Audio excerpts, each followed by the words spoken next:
You just got to find your way. Yeah.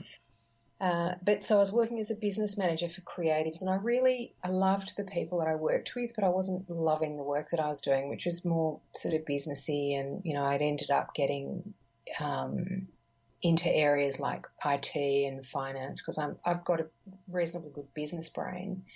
But I thought, I'm not doing something here that feels really purposeful. And so I started looking around for alternatives. And looked into doing psychology, and then I found a coaching course, and I thought this will be perfect because I can coach creative business owners to help them be a bit more business minded. Yeah. Which is something that I felt like I had a good experience in. So I did the coaching course and started the business, and it wasn't long after starting the business that I had people who were coming to me say, what do you do to manage stress? So this is, I feel like this was the beginning. This is 2002. This is the beginning of people really starting to get stressed, or that was my experience anyway.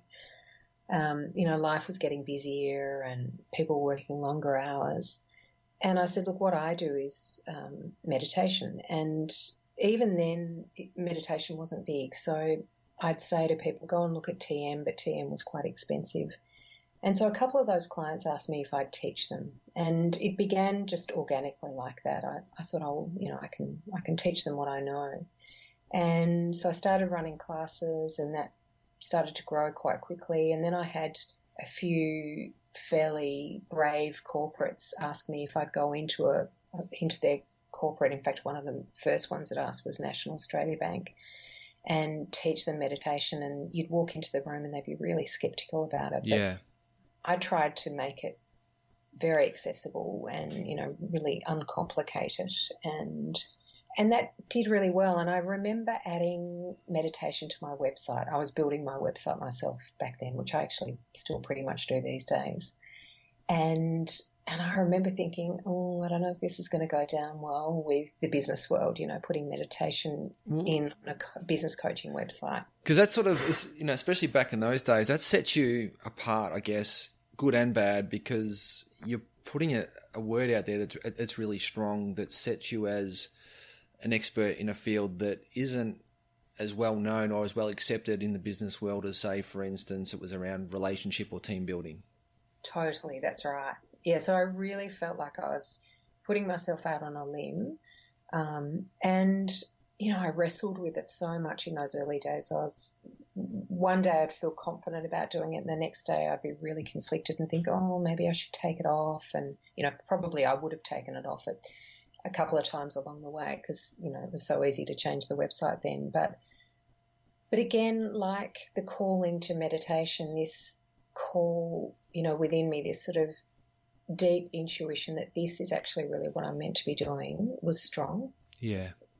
And so ultimately I just went with it. And I think, in the end it's ended up being the greatest gift, because what it's meant is that it's been a beginning platform for me to really explore what my version of coaching is, sort of not looking outwardly at what other people are doing. And I'm really mindful to, just forget about what competitors are doing and really focus on what do I feel is right for me. Yeah, well, I think that's a couple of things I think is really important. What you're saying is you're living what you're coaching. Like I'm expecting that you'd probably be having the same conversations with your clients when they're starting businesses or trying to be more creative, is to live your version of that, and that's going to become the best outcome for you, not trying to copy what everyone else is doing or make it fit perfectly.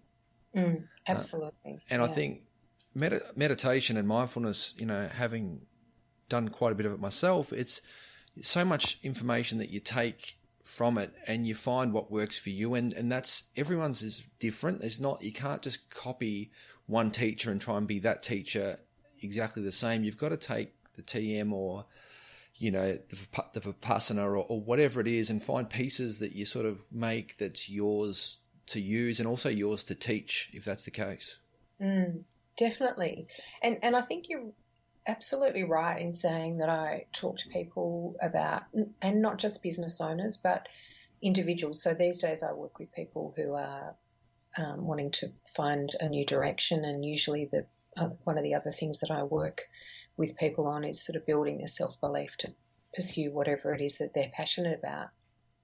And the beginning point for all of that is understanding your own values, your sense of purpose, and, what feels authentic to you. And, actually your business is a great example too, Luke, because you bring your life into your business. The fact that you've got 5 children and that eating healthily is really important, strong connection with nature and, movement, as well as the mindfulness part. It all sits beautifully together. So people who have the same values will be attracted to your business. And, I hope that that's still what I do, to try and model the things that are really true and meaningful for me.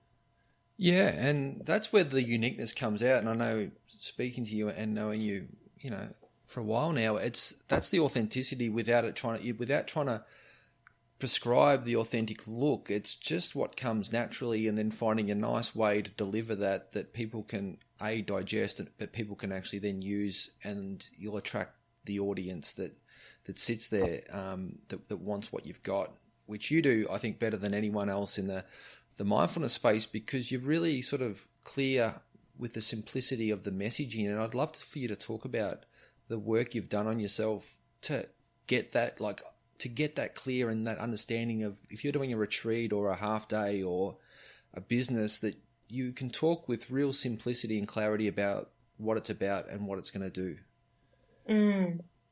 Oh, well, thank you for that lovely feedback. That's very kind of you to say that. I have to say, just on that note of sort of putting the message out there, marketing doesn't come easily to me. It never has. And putting myself out there has always felt uncomfortable. So I want to probably say that, just maybe for somebody who's listening, who's starting out doing their own thing, it can feel really clunky to begin with. And it took me ages to get my head around, how to write copy for my website or how to write an Instagram post, or all of that stuff has actually been quite effortful. It hasn't come naturally. But it's nice to know that it does look like it's authentic. So I really try to make sure that I stay true to myself and don't get caught up in, what should I say, but rather just try to stay true to myself. So that is really important. And so your question's really around how I do that, is that? Yeah, I just think it's how you get really clear about, what the outcome's going to be of this course or this retreat. Just that it speaks really simply and clearly to the customer. It's not, I think you find we can, especially if you're a coach or you're someone that's trying to sell something, you can get lost with trying to give them so much stuff, and it becomes too much that they're actually not sure of what they're getting from it. Yes, that's a really good point. Okay, so with the retreats, it's a good time to have this conversation, actually, because I've just been addressing this right now with the retreat that we run in Byron Bay. So years ago, I went on a retreat, mainly yoga retreat, not so much meditation. And the focus of the retreat was really strong vinyasa flow practice, so lots of yoga. And so I had in my mind that when you run a retreat, it should be quite energetic and, a bit of a workout. And don't ask me why I had that in my mind, but it was just, sometimes you get caught up in something and you think, oh, it's got to look like this. And so we've always had yoga at our retreats, which I love. But what became really evident to me over the last couple of retreats that we've run, and probably because I was working with my daughter, actually, my daughter Meg James was teaching yoga, at our retreats. She has since dropped the yoga and now teaches meditation full time as well. But when Meg came on retreat, she said to me, really, I think that this is more about nurturing people and slowing down and nourishing them, which was such a great insight. And I think I was a little bit caught up in the idea that it needed to be something different. And again, you've got to just sort of step back and have a look at what is it that I'm offering and be really clear that it's not this, but it is this. And so this year I've changed the name of the retreat to Meditation and Mindful Movement. Yeah. So it's not that hardcore exercise element. Yep. But it is about, deeply nurturing and finding that sort of stillness and quiet within your body, as well as movement that supports that. So we've actually got, as well as a couple of gentle yoga classes this year, where including qigong and have walking, but it's not hardcore, really fast walking where you've got to try and get fit. It's much more about sort of being in nature and, having that gentle experience. Yeah. Well, I think there's a couple of things on that, I think, Kate, which you've nailed is, when you put yoga and retreat in the same words together, it can come across that it's a real immersion into yoga that, is pretty full on, because you're going to go there for, 5 or 6 days to really, to work out pretty hard. So, if it's a nurturing piece and the word mindful movement is a lot softer and more understood about the education and the importance of it to make you a better person as opposed to the workout. But I wanted to talk about, Meg, because, firstly, what's that like now, that relationship where Meg's, teaching meditation, and how does that feel to have your daughter sort of following your path? Oh, well, firstly, I'd say that, the word that comes to mind is just joyful. She's a beautiful teacher and so gentle. It's funny with your kids, if you're passionate about something, as I was about meditation, you introduce it to them when they're little. And when they were, tiny, I used to read them meditations before they went to sleep, and I'd read them a story and then I'd do a meditation with them, and then we'd sing a couple of songs, and the nighttime routine just grew longer and longer. And they loved it then. They really loved it. And then both of my girls got to their teenage years and they were really dismissive, as they do when they're teenagers. They're like, oh, no, that's just mum's hippie stuff, we're not into that. And both of them have come full circle. So they both practice meditation now. And it was, for Meg, it was actually yoga that got her sort of coming back, I guess. And she started to experience some anxiety when she was a teenager, and got into a yoga practice. And she began practicing Bikram yoga. So she was doing that much more hardcore practice and sort of working her body really hard and pushing really hard. And it helped her, but I think she recognised, it wasn't too long before she recognised, although when I say not too long, maybe a couple of years, that the more gentle practices were going to be better for her and, quieten down some of that anxiety. Yeah. So she was working in a job where it was really long hours and, good salary, and she was doing really well.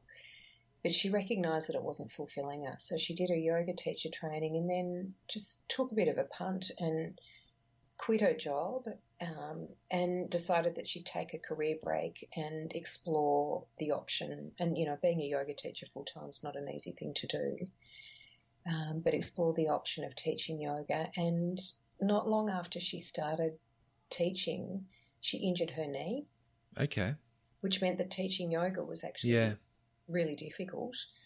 And so she was doing a little bit of meditation teaching on the side, but she thought, well, I'll just move into that for the time being, until my knee heals, and just discovered such a love for it and such an affinity. She's a really natural meditation teacher. So watching her grow and, blossom into her own style is just such a beautiful thing. She actually posted on Instagram just the other day that her word for this year, her word for 2018 was grow. And what she didn't realise at the time when she chose that word was that she's pregnant. So right. She's about to become a mum. Well, there you go. Yeah. Well, that's amazing. Well, she's growing in multiple ways. Yeah, she's going to grow, and she's going to grow as a person and grow the family, which is, it's an amazing journey, as you know, to be on. Yeah, exactly. That's right. So, yeah, it is a joy seeing her teach, and, it's such a beautiful experience teaching with her. So that's been a real blessing. And how's that, the process that you sort of mentioned then, Kate, around, you've been doing meditation for sort of 25 years, and how do you still have the agility of thinking, or what does that look like when Meg or someone says, maybe we're more about nurturing and we need to shift how you do things away from how you've always done it and continue